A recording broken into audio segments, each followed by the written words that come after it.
Salut tout le monde, mon nom c'est Dan Boivin, alias Narcomed. Aujourd'hui dans la conférence, je vais vous parler du grand show en cybersécurité. Dans le fond, je vais vous expliquer un peu mon parcours puis mes recommandations, ainsi que des témoignages de quelques personnes euh, pour vous aider à faire votre changement de carrière si vous êtes par exemple technicien ou encore sysadmin ou développeur ou autre, pour après ça travailler dans notre merveilleux monde de la cybersécurité. Donc, pour continuer un peu dans ma présentation, vous voyez à l'écran, j'ai le diplôme que j'ai fait. J'ai fait un AEC en administration des réseaux, un certificat en cybersécurité polytechnique. J'étais allé chercher après ça une certification CISA+. Euh, Puis je suis rendu à 10 ans d'expérience présentement en TI, donc 3 ans en cybersécurité. Comme rôle que j'ai fait, c'est principalement un rôle d'analyste, un peu homme à tout faire, là, puis principalement aussi dans un shot. Grand amateur de RPG depuis 30 ans déjà. Ça a trahi un petit peu mon âge. Sinon, j'aime pas les chats, mais j'adore les olives. Quand vous voulez travailler, quand vous avez enfin décidé de faire le changement de carrière, c'est bien beau de dire un matin, bon, ben, j'aimerais ça travailler dans le domaine, mais vous voulez faire quoi exactement?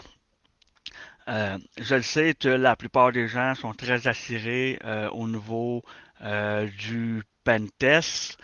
C'est très de la mode quand on regarde ça de l'extérieur, mais je vais vous montrer un peu plus loin que ça l'est un petit peu moins quand on est vraiment dedans. Mais il y a beaucoup d'autres possibilités d'emploi là, dans le domaine. Vous pouvez être analyste en cybersécurité comme moi que je suis présentement, travailler dans un SOC, travailler plus au niveau des cyberenquêtes, mettons pour un corps policier ou autre. Vous pouvez plus travailler au niveau de la gouvernance. Il n'y en a pas beaucoup. Euh, Puis au niveau des MyWeb, tout ça, vous voyez qu'il y a beaucoup de possibilités d'emplois là, différents là, que vous pouvez faire dans ce domaine-là. C'est vraiment, c'est vraiment de vous renseigner sur toutes les possibilités d'emploi que vous pouvez faire, puis d'aller après ça, mettre le focus sur c'est quoi qui vous intéresse le plus, vous. Parce que vous allez voir plus tard, mais dans ce domaine-là, c'est important d'avoir vraiment le mindset, puis il faut vraiment être passionné de ça. Donc, c'est pour ça que c'est très important de choisir le bon domaine au niveau sécurité que vous allez aimer, là. Il ne faut pas que vous rentrez le matin, par exemple, si moi, mettons, on me mettait dans un rôle de la gouvernance, je trouverais le temps long, là. Je veux dire, faire de la paperasse, faire des processus, faire des policiers, tout ça, trouverais ça quand même assez long, parce que tu seras pas heureux. Fait que c'est important de vraiment choisir ce que vous voulez faire, puis après ça, de mettre le focus, dans le fond, euh, sur le chemin que vous voulez, là, vraiment. Là. Au niveau de la formation en tant que telle, au niveau académique, euh, c'est il y a deux écoles de pensée à ce niveau-là. Il y a certaines personnes, dans le fond, qui vont dire que vous n'avez pas vraiment besoin d'un diplôme universitaire. Euh, la bonne raison pour ça, c'est que malheureusement, souvent les universités sont en retard ou la qualité des formations n'est pas vraiment à la hauteur. Désolé pour les universités, pour vos programmes, mais c'est quand même la réalité. Ça s'améliore, mais il y a quand même beaucoup de travail à faire à ce niveau-là. Cependant, j'ai entendu par rapport à des recruteurs ou même du monde qui travaillait, mettons, des team leads, tout ça, que eux autres, ils me disaient qu'un diplôme universitaire, ça peut être utile pour l'aspect analyse puis de la recherche. On s'entend qu'à l'université, on est plus habitué à faire puis de la recherche, puis des trucs comme ça. Fait que à ce niveau-là, pour avoir une certaine méthode de travail, ça peut être très, très utile pour certaines personnes. Honnêtement, dans mon entourage immédiat, là, tout le monde que je connais qui travaille dans le domaine n'ont pas de diplôme universitaire. Ils ont des certifications, par exemple, mais en tant que diplôme universitaire, pas vraiment. Donc, c'est vraiment à vous de voir là, si vous voulez aller dans cette direction-là ou pas. Je sais qu'il y a plusieurs emplois au niveau du gouvernement fédéral ou provincial qui demandent d'avoir un certain degré de niveau de diplôme, mais au niveau du privé, ils sont pas mal moins pointus là-dessus. Comment s'entraîner? Il y a plusieurs façons de s'entraîner à devenir bon. Il y a des plateformes web qui existent comme Try At Me ou encore At The Bot. C'est vraiment des très bonnes plateformes qui vont vous aider tellement step by step, là. Peut-être moins At The Bot, là, mais Try At Me, c'est vraiment étape par étape. Et vous pouvez choisir aussi le cours que vous voulez, tout ça. Puis c'est pas de pendu non plus. Vous avez accès à des machines virtuelles aussi, un environnement lab que vous pouvez briser sans aucun problème. Et tout ça de façon légale, c'est très important de le dire. Sinon, les CTF, les fameux Capture the Flag, ça, il y en a vraiment beaucoup, beaucoup, beaucoup. Justement, au Hatfest, il y en a trois, je crois, cette année. Euh, c'est vraiment bon. Dans le fond, ça va, même si vous en avez jamais fait, vous n'êtes pas à l'aise, vous êtes encore débutant, vous conseille très fortement de vous inscrire quand même. Euh, Puis au pire de regarder un peu les autres, comment ils font, comment ils travaillent, c'est quoi leur façon de faire et tout.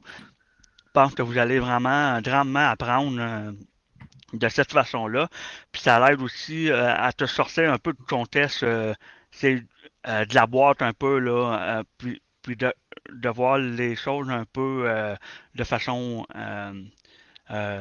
différente. Sinon, il y a des bons livres qui existent, comme de Hacker Playbook. Il y en a trois qui sont sortis à date, là, un, deux, trois. Puis il y a des très bons livres aussi. Euh, je fais de la recherche, là, vous allez voir à la fin, là, dans ma dernière slide, j'ai fait des recommandations là, de livres et tout. Je vais pouvoir vous laisser ça. Sinon, il y a 10 outils des VM sont exploitables. C'est des VM, dans le fond, que vous téléchargez, puis vous essayez de trouver toutes les failles sur les VM. Sinon, ben, bien sûr, écouter des podcasts. Euh, Dans le fond, vous voyez là, que tout ça, là, c'est un ensemble.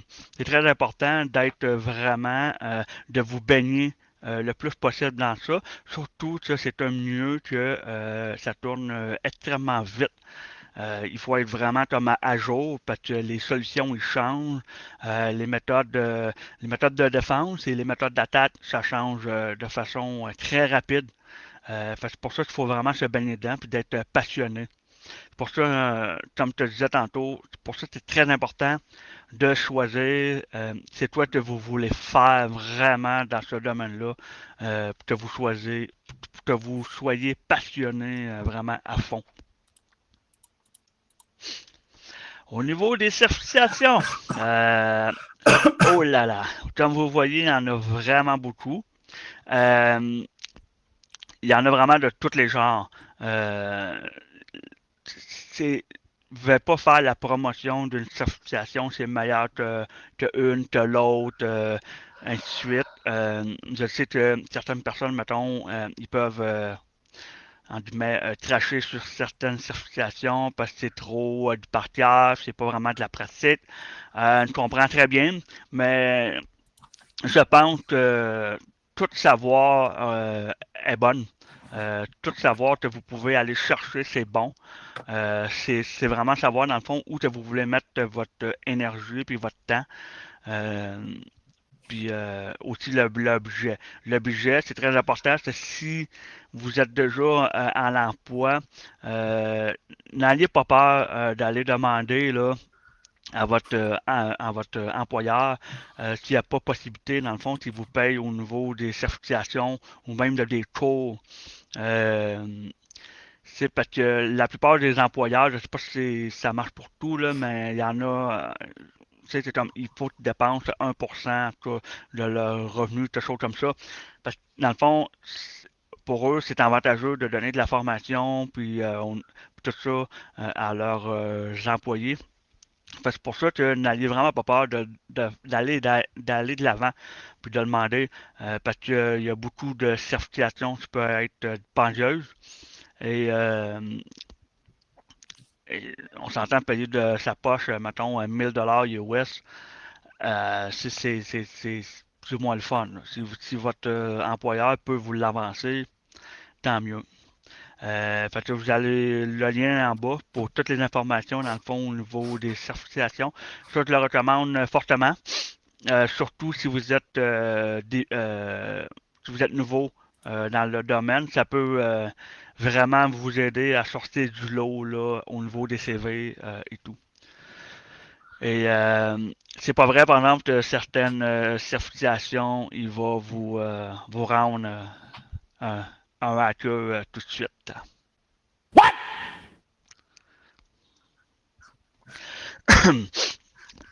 L'importance du mindset et de la communauté, c'est vraiment très important. Le domaine de la sécurité, on est un petit monde. C'est important que vous ayez une bonne attitude parce que ça se parle et les gens se parlent entre eux. Euh, Par exemple, moi, pour faire parler un peu de mon parcours, dans le fond, pour revenir à ça, il y a 3 ans, j'étais sysadmin j'ai fait ça pendant 6 ans pour la même boîte et ça n'allait vraiment pas. T'as rendu que le matin, je rentrais pour aller travailler puis je vomissais. Euh, c'est juste pour vous dire où que j'étais rendu là, puis je voulais vraiment changer de domaine, tout ça, mais j'avais peur justement de faire le show en parachute vers ce domaine-là. Fait que fait que là, je bougeais pas, je faisais juste comme aller travailler, puis de reculons, puis vomir tellement chaque matin. Puis, mais quand même, j'ai essayé d'avoir une bonne attitude avec la communauté. J'avais fait, dans ce temps-là, dans le fond, j'avais fait puis mon certificat à la Polytechnique, payé par mon employeur, justement. Et j'avais aussi participé à un Hackfest. J'avais fait le cours de sécurité 101 et 102. Et je m'avais, dans le fond, pas impliqué, là, mais je m'avais comme un peu comme mis dans la communauté du Hackfest, parler avec les gens, tout ça, d'être bien funny. Le monde qui me connaît, je pense qu'ils savent que je suis funny. Euh, Puis justement, ça m'a grandement aidé parce qu'il y a des gens, dans le fond, dans la communauté qui m'ont aidé. Ceux-là vont se reconnaître. Puis à ce moment-là, puis ça s'est parlé, hein, ça s'est juste ramassé, dans le fond, à la personne qui cherchait un junior. Euh, et c'est ça. Parce que là, dans le fond, ça s'est parlé, puis j'ai pu changer d'emploi, puis euh, maintenant faire une carrière vraiment dans ce domaine-là que je voulais faire, puis surtout, ben, d'arrêter de vomir le matin. Euh, pour ça, c'est important d'avoir un mindset, puis l'attitude envers les gens, envers la communauté. Soyez funny, soyez le fun. Euh, Puis ça va plus loin que ça aussi, c'est que on peut pas tout connaître. Le domaine de la sécurité est vraiment très vaste, comme vous l'avez montré tantôt. Euh, Fait que soyez très humble et allez-y petit à petit. On apprend à tous les jours. C'est vraiment ça qui est intéressant, je trouve, dans ce domaine-là. C'est que tu n'arrêtes pas d'apprendre. C'est comme une école quasiment toute ta vie. C'est pour ça que je trouve ça vraiment très intéressant. Sinon, ben, vous voyez là à l'écran, il y a le Hatfest, le Montréal qui font des événements à Montréal, puis le OH dans la ville de Québec. Il y en a plein d'autres aussi, il y a le Norset, tout ça. Il y en a vraiment plein d'autres, faites juste faire de la recherche, puis parler avec les gens, puis de vous impliquer là, dans la communauté.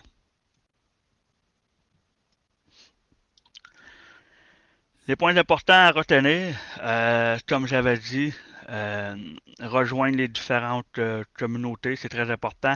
L'immersion dans le domaine. Lisez des livres, écoutez des podcasts, lisez des blogs, allez dans des conférences. N'ayez surtout pas peur de faire des CTF, ça va vraiment être bénéfique pour vous. Puis en plus, ça va être le fun parce que c'est un environnement qui est un peu comme, même si c'est sérieux, parce qu'on veut trouver des flags, tout ça, c'est quand même un environnement, c'est festif, c'est vraiment le fun. Euh, le syndrome de l'imposteur, c'est normal. Moi-même, je l'ai présentement. Je me dis que c'est là à présenter ça à vous. C'est très normal d'avoir de se sentir des fois est-ce qu'on est à la hauteur, est-ce qu'on est assez bon, tout ça. Ayez confiance en vous, faites ce qui vous passionne, ayez une bonne attitude, puis je voudrais aussi dire que les chats sont des vols, ne pas l'oublier, c'est très important. Sinon, voici la dernière slide, dans le fond. Tu redroppes un peu des liens, des suggestions et tout ça de podcasts au niveau des associations, les livres, les événements, comment s'entraîner et tout. Puis dans la dernière partie aussi de ma petite conférence, j'ai trois petits commentaires de des gens qui m'ont envoyé juste pour vous. Alors, j'espère que vous avez apprécié. Si vous avez des questions ou autres, gênez-vous pas. Vous pouvez toujours venir me parler sur le code du Adfest. Mon alias, c'est Narcomed. Alors, n'ayez pas peur, puis vous dites de foncer dans ce domaine-là. C'est un domaine qui est vraiment passionnant, puis vous n'allez pas le regretter. Salut.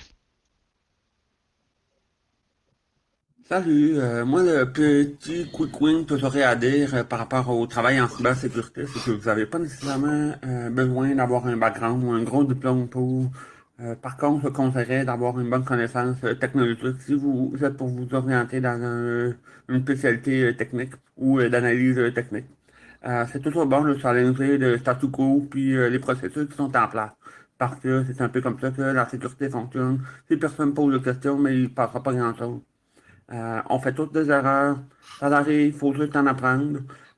Puis, c'est bon de rester humble par rapport à ça. Sinon, je dirais, c'est pas nécessaire d'avoir le gros diplôme, juste de, de faire des technotrips des fois, mais juste de bien les placer, ça serait important parce que tu peux pas juste arriver dans une réunion puis dire, OK, on va mettre telle technologie parce que t'es meilleur que telle autre technologie. Ça marche pas comme ça, malheureusement. Donc, c'est quelque chose à garder en tête. Alors, bonne carrière. Utilisez des sites comme TryHackMe ou HackTheBox. Ils permettent d'apprendre et mettre en pratique plusieurs aspects de la cybersécurité. Il faut toujours avoir un hoodie blanc dans son garde-robe. Merci beaucoup de m'avoir écouté pendant cette conférence. J'espère que vous allez faire le grand show en cybersécurité. Merci également au Wattfest pour leur confiance. Mention spéciale également à AVN, à Sraoti et au gars au hoodie blanc.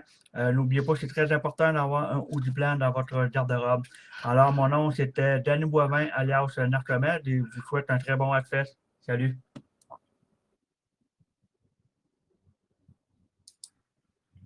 Merci beaucoup, Narcomed. Je ne sais pas s'il y a des questions. On a encore à peu près une minute. Il y a quand même pas mal de commentaires. Des... Good job. Ça, on va enlever. Merci.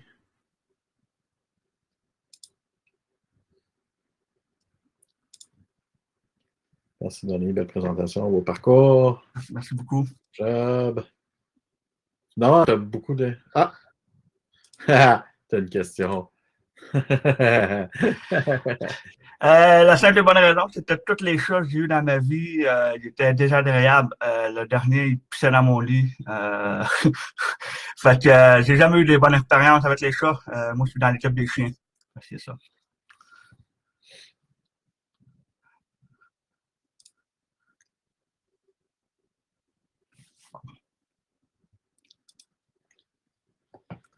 Oui, ben vous partagez dans le fond le PowerPoint. Là, j'ai créé hier un GitHub avec la présentation. Fait que je vais vous donner ça à l'instant sur le canal des questions. Fait que je vous rappelle, pour le canal des questions, c'est Talk Q&A présentation dans le Discord du Hackfest. Merci beaucoup. Merci beaucoup. Bye bye. Bye.